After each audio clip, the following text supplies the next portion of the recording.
Pues aquí estamos, saludos y bienvenidos a Mangas Verdes. Esta semana volvemos pues para contaros todo lo que os interesa y nos interesa dentro de la información medioambiental. Muchas veces lo hemos pensado, y hay tantas cosas que contar que es complicado a veces decir, bueno, hablamos de esto, hablamos del otro, hablamos de lo más allá, pero bueno, ahí estamos, contamos lo que podemos, gotita a gotita, algo se va haciendo, grano a grano se hace el granero, como se suele decir. Y Mangas Verdes está en marcha gracias a Cygnus, reciclando neumáticos en pantallas acústicas, suelos de seguridad, parques infantiles, balsas de almacenamiento, mezclas bituminosas y muchos más usos. Descúbrelo en cygnus.es. Hoy contamos con la realización técnica de Marina Ruiz. En nombre de la redacción os saluda Pedro Pablo May y empezamos hoy hablando de nuestro catálogo de invasoras. Catálogo de invasoras, un espacio dedicado a las especies exóticas invasoras a partir de los trabajos desarrollados por Life Invasacua para aumentar la conciencia sobre este creciente problema en los ecosistemas acuáticos de la península ibérica. Invasacua es un proyecto financiado por el programa LIFE, con participación de socios españoles y portugueses para apoyar la comunicación, gestión y difusión de información sobre una de las mayores amenazas actuales en relación con la extinción de especies en todo el planeta.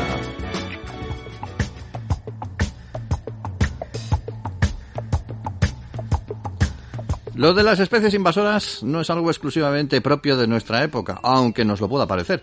Contamos con documentos del siglo XV al XVI que nos permiten datar, por lo menos documentar, las primeras introducciones y los patrones de invasión de especies como la tenca y la carpa, o la sustitución, por ejemplo, del cangrejo de río italiano por el rojo americano. Una información muy interesante que podemos obtener a través de hemerotecas, documentos históricos y diccionarios de ambos siglos, y que permite entender los procesos de invasión en la actualidad y el valor de las especies que se introdujeron en el territorio nacional como regalos para reyes y miembros de la corte, y que con el tiempo pues han echado raíces. Según ha explicado en una jornada específica en la Universidad de Navarra, el investigador del Departamento de Biología de la Conservación de la Estación Biológica de Doñana CSIC de Sevilla, Miguel Clavero. Clavero es un especialista que estudia las invasiones biológicas y sus impactos, y también la descripción de la biodiversidad acuática desde una perspectiva histórica. O sea, investiga tanto los escritos como las fuentes pictóricas, donde se recopilaron aproximadamente más de 2.500 registros de fauna salvaje de unas 100 especies, 1.700 registros de flora silvestre o 2.800 de cultivos.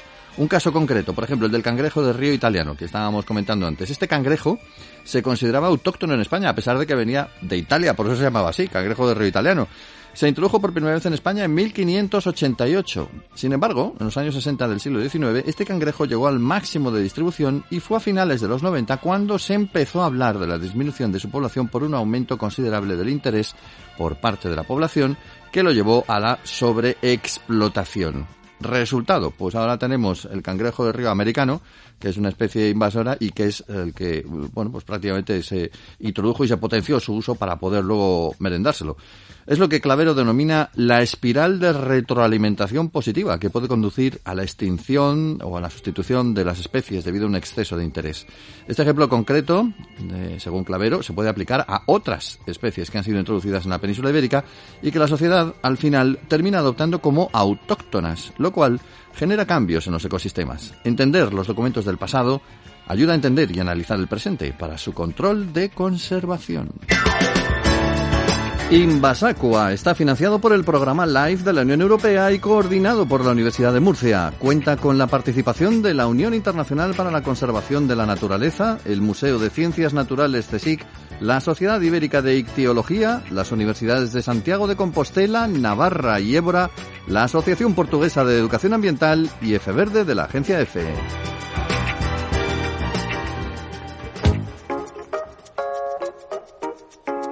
Mangas Verdes. La naturaleza en tu corazón.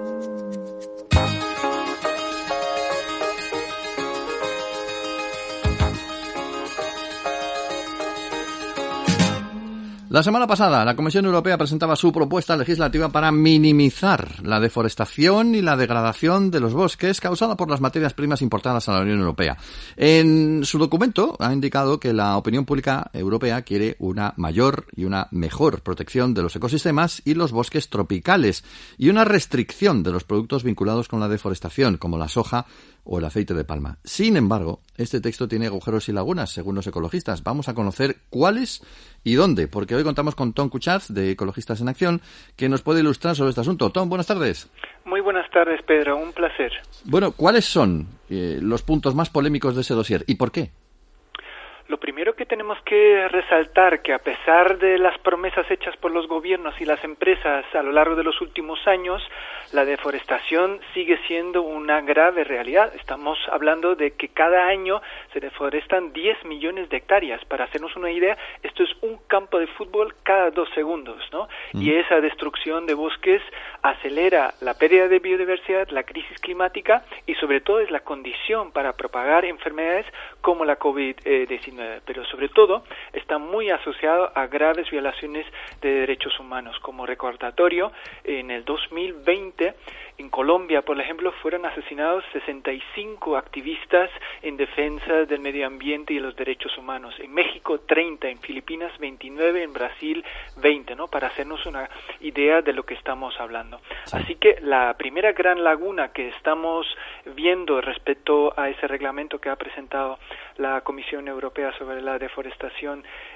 importada es que tiene unas limitaciones que reducen las posibilidades que el reglamento realmente tenga un impacto real, ¿no? Eso, por ejemplo, vemos que hay una flagrante debilidad en la protección de los derechos humanos y sobre todo de los pueblos indígenas, ¿no?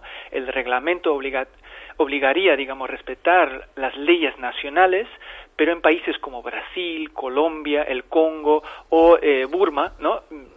Ahí vemos que se están desmantelando las leyes nacionales o no se respetan porque hay un control militar o paramilitar o es imposible garantizar la aplicación debida de las leyes nacionales, ¿no? Y deja en manos de gobiernos nacionales como el de Brasil, que justamente ahora se han presentado, quien ha vuelto, digamos, tener cifras de deforestación máximos históricos en los últimos 15 años, deja en manos de este tipo de gobiernos la definición de lo que es deforestación legal o ilegal, ¿no?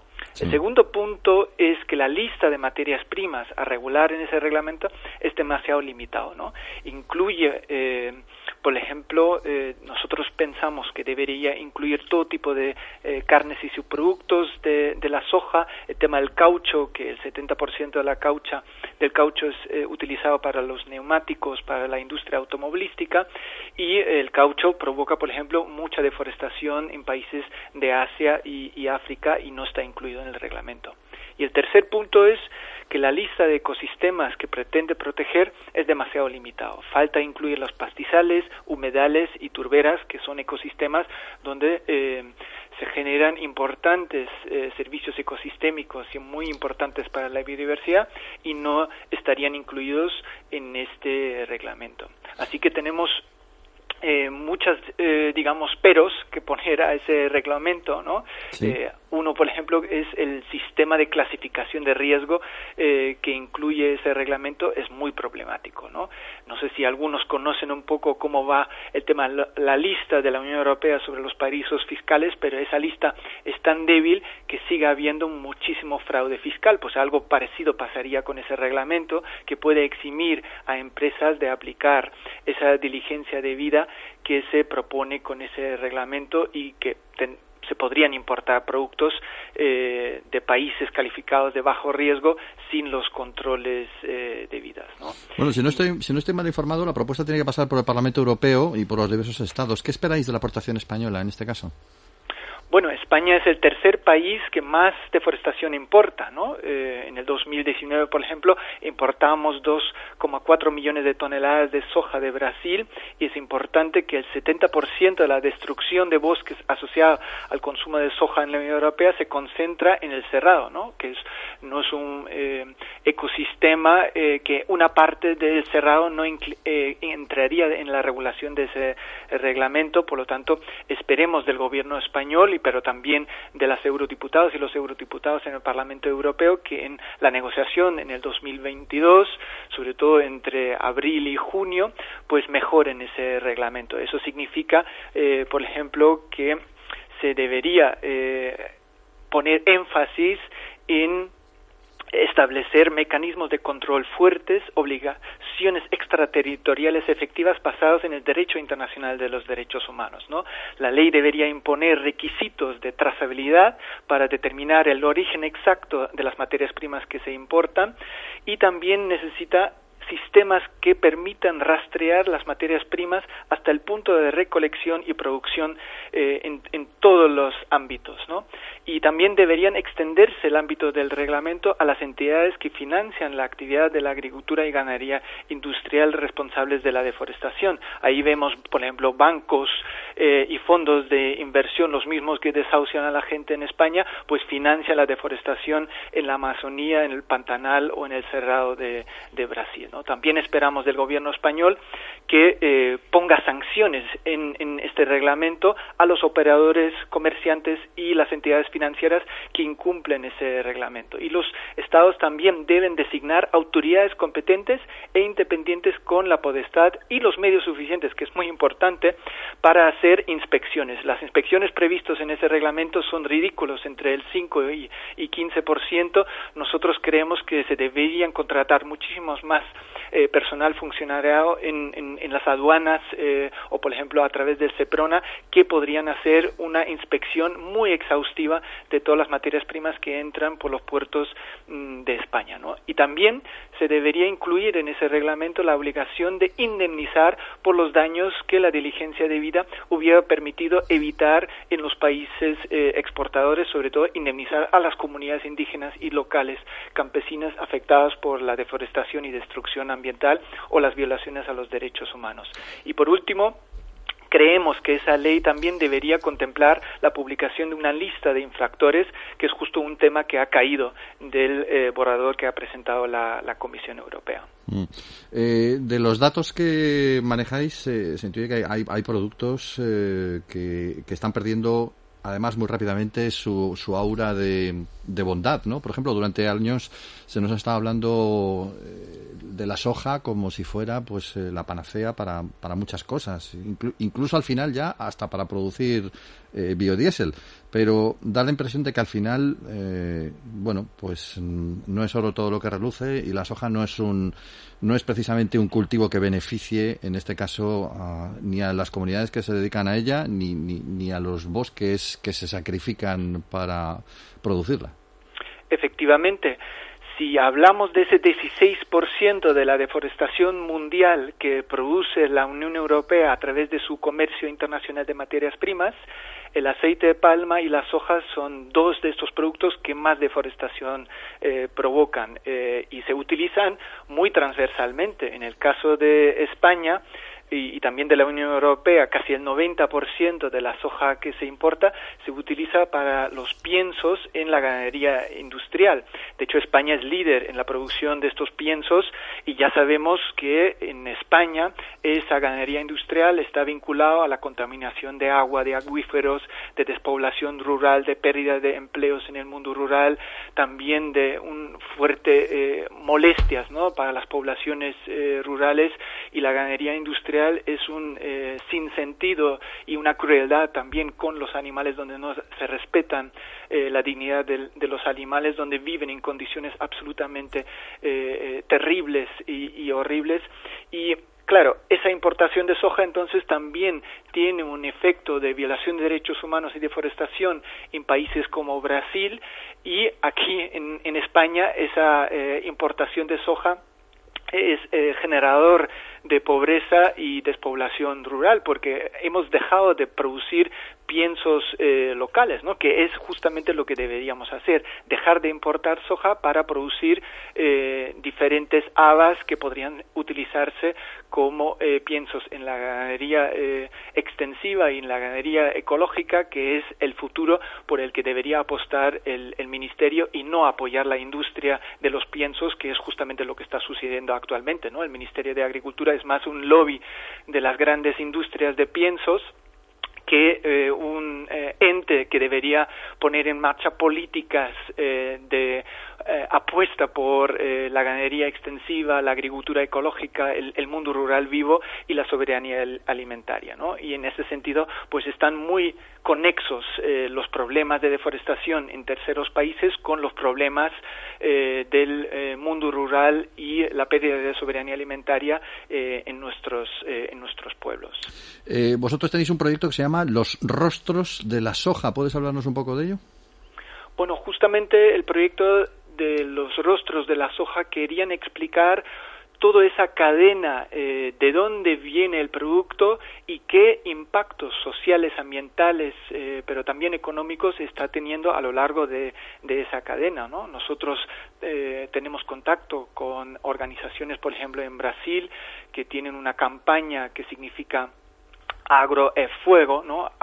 La agricultura y ganadería industrial y la gran agroindustria significa fuego para las comunidades locales en Brasil, significa desplazamiento forzado, significa violencia, significa violaciones a los derechos humanos, significa presencia de policía o grupos paramilitares que desalojan las comunidades indígenas y campesinas, y eso también hay que tener en cuenta cuando hablamos de esa cadena de los rostros de la soja, ¿no? Luego los rostros de la soja también son las grandes empresas que comercializan la soja, ¿no? Como Cargill y Bunge, que tienen sus grandes infraestructuras en los puertos españoles, y de ahí van a los casi 850 fábricas de producción de piensos en España, ¿no? De ahí van a las grandes fábricas de carne, y luego esa carne, por ejemplo, de cerdo se exporta a China, ¿no? Porque España se ha convertido en una especie de maquila, ¿no? Nosotros importamos barato la soja,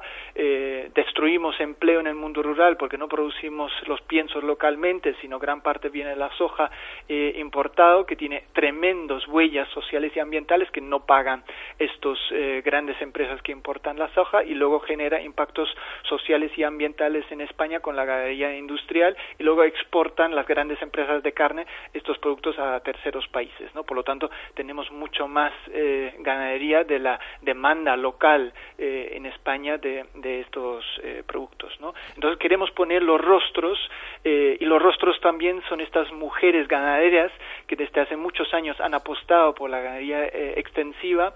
Los rostros también podría ser, por ejemplo, el ministro de Consumo, Alberto Garzón, que planteaba la necesidad de reducir el consumo de carne, que también está en el informe España 2050 que ha presentado la Moncloa. Por lo tanto, ahí no entendemos por qué el presidente de gobierno desautorizó una propuesta que viene dado de todos los cuerpos científicos internacionales, la Organización Mundial de Salud, incluso los informes sobre cambio climático y lucha contra el cambio climático plantean esa necesidad, ¿no? De reducir nuestro consumo de carne, pero consumir carne local, ecológica, de la ganadería extensiva.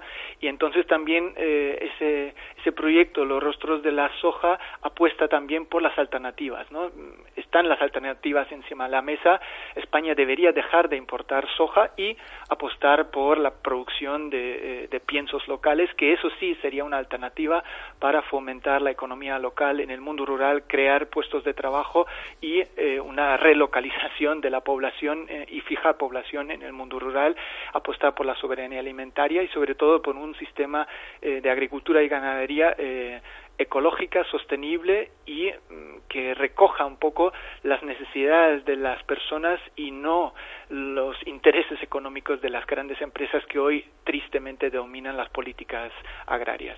Pues aquí queda la denuncia. Es un asunto que lógicamente va a estar encima de la mesa durante bastante tiempo y seguiremos hablando de ello. Gracias, Tom Cuchat, por haber estado con nosotros. Muchas gracias por abrirnos el micrófono. Un abrazo muy fuerte a toda la audiencia. Saludos. Bienvenidos a Planeta Bosque, un espacio destinado a conocer especies de árboles de todo el mundo.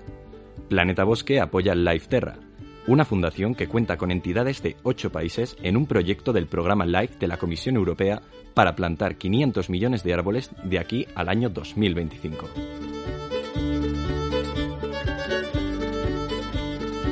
Si hay un árbol que simboliza el Mediterráneo, ese puede ser el Olea europea, o sea, el olivo. Un árbol de imagen muy característica, con su tronco retorcido, que se ha convertido en uno de los favoritos desde el punto de vista de la ornamentación, pero tiene también muchísimas cualidades y ya las conocemos. Dicen los expertos que procede de Mesopotamia, desde donde se propagó hacia el oeste, primero a Egipto, luego Asia Menor, Creta y al resto de la ribera mediterránea. Hay un mito según el cual la mismísima diosa Isis habría entregado el árbol, su cultivo y la forma de utilizar los frutos a los antiguos egipcios, y más tarde Solón, uno de los conocidos como los 7 sabios de Grecia, redactó las nuevas leyes de Atenas tras abolir las que había impuesto el severo Draco, las famosas leyes draconianas, de ahí viene. Entre ellas incluía el respeto hacia los olivos, el impulso de su plantación y la prohibición de arrancarlos. El mismo Ulises, rey de Ítaca, había construido su tálamo nupcial a partir de un olivo, según Homero, y de acuerdo con las leyendas, la maza del semidios Heracles estaba confeccionada también con una rama de este árbol. Pero es muy posible que el origen del olivo no haya que buscarlo solo en el este, sino también en el oeste. De hecho, en España ya contábamos con la variedad de olivo silvestre o acebuche desde tiempos inmemoriales. Los olivares son paisaje característico en el Valle del Guadalquivir y yo creo que incluso antes de que llegara aquí nadie desde fuera. No obstante, los fenicios introdujeron una variante que según algunos filólogos llegó a dar nombre a Córdoba. Vendría de la palabra fenicia corteb, que significa molino de aceite. Andalucía fue de uno de los principales graneros del Imperio Romano, también en lo relacionado con las olivas y las aceitunas y por supuesto el aceite. No solo el de cocinar, sino el religioso, porque a ver si no, ¿de dónde viene lo de los santos óleos? Hasta en la Biblia se habla una y otra vez del olivo, y en el caso del Nuevo Testamento, de olivo y de cedro. Se dice que era la cruz en la que fue clavado Jesús. Sigue siendo uno de los mayores productores y de más calidad, especialmente Jaén, que es casi sinónimo de olivar. Cuando España conquistó y colonizó América, exportó allí también el olivo. Fue una de las primeras plantas introducidas desde aquí y hoy está presente en áreas de clima similar al Mediterráneo, como California, en los Estados Unidos o algunas zonas de Argentina. El aceite de oliva es tan importante para la gastronomía, la cosmética, incluso para la salud, que llegó a ser calificado como el oro líquido, el aceite. ¿Y qué vamos a decir de las aceitunas, que siguen recogiéndose igual que hace miles de años? O sea, vareando el árbol para que caiga en las redes extendidas en el suelo para facilitar su apaño o labor de recolección. Hay varios colores en la clasificación oficial. Las verdes son las recogidas antes del embero o punto crítico de maduración. Las de color cambiante, con un tono castaño, recolectadas antes de madurar por completo, y las negras o maduras. El olivo es un árbol que soporta bien la sequedad y la mucha agua, pero requiere sol y buena temperatura, no admite el frío. Y en las oquedades de su tronco viven muchos animales, por ejemplo los mochuelos. Lo dice el refrán, cada mochuelo a su olivo. Además, es una especie longeva. En España contamos con varios ejemplares característicos. Tenemos el milenario olivo de Agua Amarga, en Níjar, en Almería, o el padre, que es como llaman al de Horta, en Sant Joan, en Tarragona, o el bisabuelo de Les Borges Blanques, en Lérida, cuya edad se estima en 2.200 años. En fin, ya sabéis que en este programa apreciamos mucho la sabiduría popular, así que recordemos otra sentencia que sintetiza lo que es el fruto del olivo. La aceituna es como la fortuna, unas veces muchas y otras ninguna. Plantar, geolocalizar, educar, crear comunidad.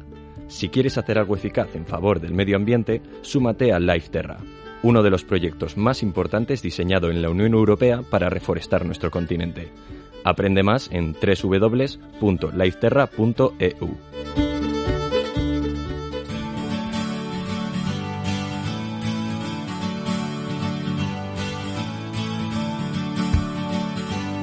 Vive en verde con Mangas Verdes.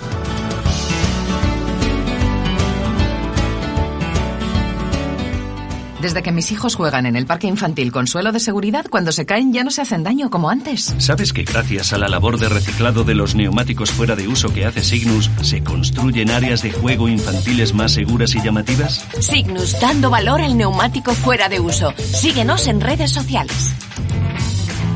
Viajando con Renato Urguat. 1 minuto, un humedal. Hoy nos desplazamos a Extremadura, hasta un embalse que, mira, también es humedal, y del convenio Ramsar, el embalse de Orellana. Estamos en el río Guadiana, en el noreste de la provincia de Badajoz, y es el más grande de los situados en el tramo medio del río, regulado por los de García de Sola y Cíjara, y el trasvase del Zújar y la Serena.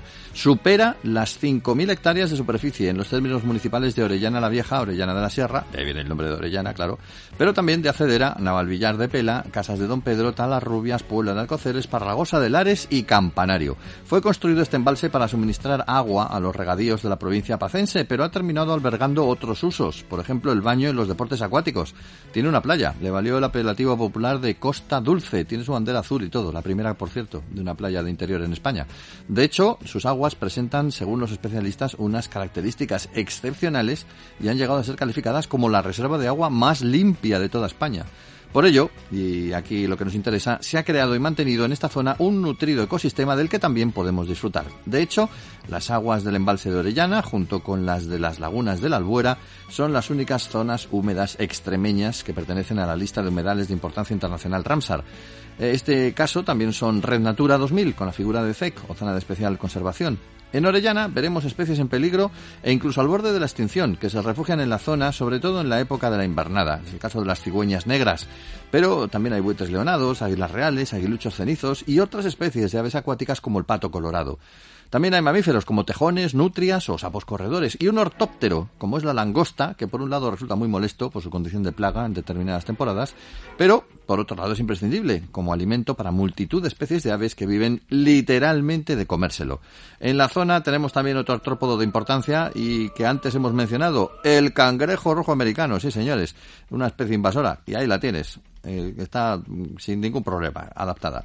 Pero bueno, también hay muchos peces como algunos de ellos también son invasores aunque bien integrados, como la carpa, el lucio, el percasol y otros autóctonos como el barbo o el jarabugo. Y en cuanto a la flora, la vegetación dominante en Orellana es la de las encinas, con bosques densos en los que aparecen también otras especies como el peral silvestre o los alcornoques, y en algunos puntos próximos también hay alisos, fresnos, sauces o tamujos, sin ir más lejos.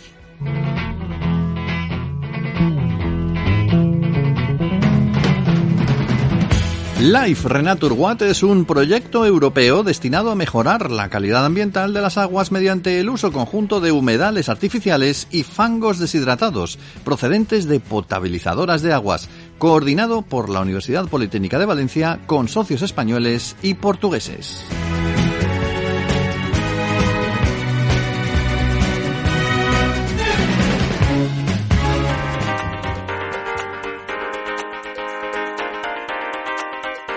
Enfilamos la recta final del programa, sí, porque enfilar la recta principal o la recta primeriza es un poco complicado, y lo hacemos con alguna noticia verde, porque tenemos alguna interesante. Por ejemplo, un grupo de científicos ha puesto en marcha un proyecto de investigación por el que han colocado dispositivos de telemetría acústica en varios ejemplares de mero.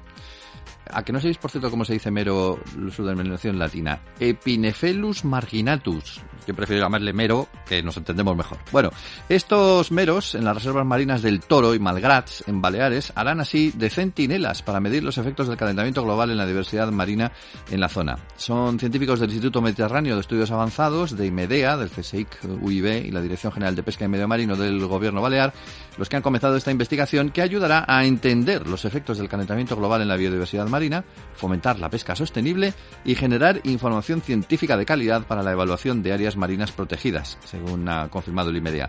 Hay que recordar que el mero está considerado como el rey del Mediterráneo por su papel fundamental en la cadena trófica costera y además es un pez encantador, cualquier buceador lo sabe.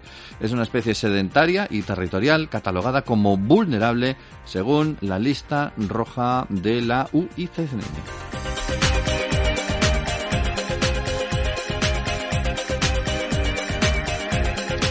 La Comisión Europea, lo ha confirmado el director general de su servicio jurídico, Daniel Calleja, ha advertido de que hay 16 Estados miembros de la Unión ante el Tribunal de Justicia y 17 procedimientos más en fase precontenciosa por la mala calidad del aire. Cuidado, que estamos ya denunciando a países por la mala calidad del aire. En el ámbito de la calidad del aire que respiramos. Es el área que más actuaciones hay por parte de la Comisión. Ha confirmado Calleja en el Foro de Aire Limpio de la Unión que se desarrollaba en Madrid, organizado por la Oficina Española de la Comisión Europea.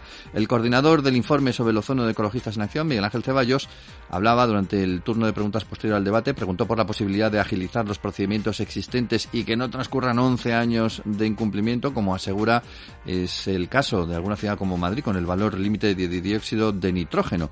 Y Calleja decía que el procedimiento escrito concluyó en noviembre del año pasado. La siguiente etapa consiste en la vista oral y las conclusiones del abogado general, la sentencia del tribunal. Pero espera que en el primer semestre del año 2022 tengamos una decisión al respecto.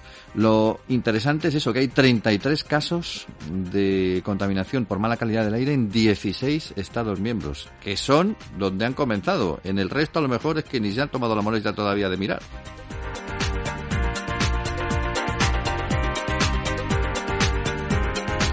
Y ojo, porque en Sevilla la empresa metropolitana de aguas, Emasesa, va a activar, y lo ha hecho ya, la prealerta por sequía para su área de abastecimiento debido a la reducción del volumen embalsado ante la escasez de lluvias, lo que comporta una campaña de concienciación ciudadana para inducir a un mayor ahorro. Quieren reducir el consumo en la capital hispalense en al menos un 2% respecto a los 112 litros por habitante y día, que es lo que últimamente se ha certificado. La prealerta está contemplada en el plan de emergencias por situaciones de sequía. Se activa cuando los embalses de abastecimiento reducen su nivel por debajo de los 324 hectómetros cúbicos. Emasesa dice que puede garantizar el consumo doméstico durante 2 años y medio, siempre y cuando se utilice el agua de manera responsable. De ahí que se requiera la concienciación y la responsabilidad ciudadana y de las empresas e industrias. Así que, para no caer en este despilfarro, ya saben todos los sevillanos lo que tienen que hacer y, bueno, mirar hacia el cielo, confiar que estos días que lo tenemos tan nublado caiga suficiente agua en los embalses como para recargarlos rápida y eficazmente.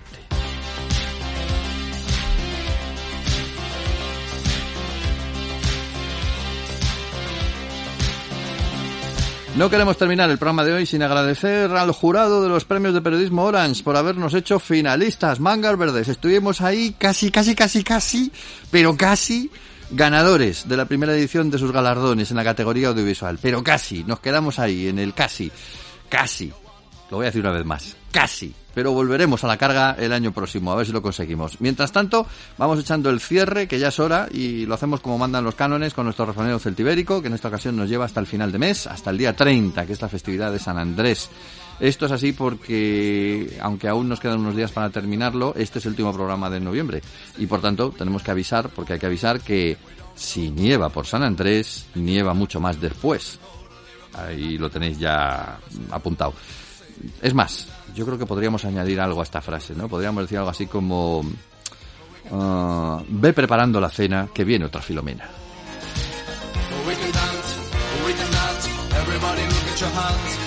Bueno, con nieve o sin nieve, Mangas Verdes está en marcha gracias a Signus, utilizando materiales reciclados del neumático en lugar de recursos naturales. Descúbrelo en signus.es. Nos vamos con el control de sonido de Marina Ruiz. Hemos estado hoy en nombre de todo el equipo de la plataforma medioambiental de la Agencia EFE.